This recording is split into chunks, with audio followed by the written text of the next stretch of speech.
Un richiamo agli alleati scatenatissimo sui social. Nicola Finco che questa volta punta dritto a Nicolò Ghedini.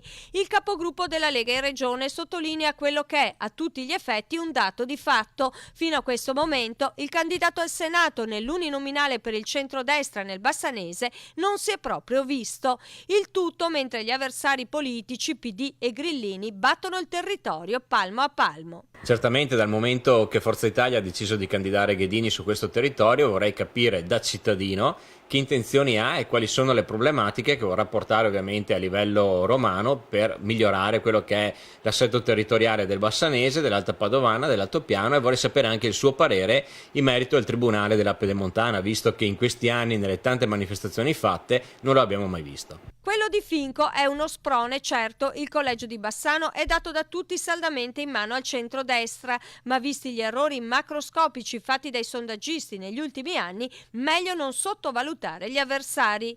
Da qui l'invito: Ghedini, fatti vedere. Non c'è una vena di polemica, c'è una vena della volontà di capire quali sono gli obiettivi delle persone che si candidano a ovviamente rappresentare questo territorio. Noi ovviamente abbiamo candidato delle persone che sono degli amministratori, quindi persone che conoscono benissimo la propria realtà territoriale. Forza Italia ha candidato Ghedini, visto che Ghedini abita a Padova, ci venga a dire che intenzioni ha e cosa vuole portare a casa per questo territorio. Finco non le risparmia nessuno. No, io mi comporto da cittadino elettore che vuole essere informato e che pretende anche delle risposte concrete da parte di coloro che ci rappresenteranno a Roma. Ha avuto qualche riscontro da Ghedini? No.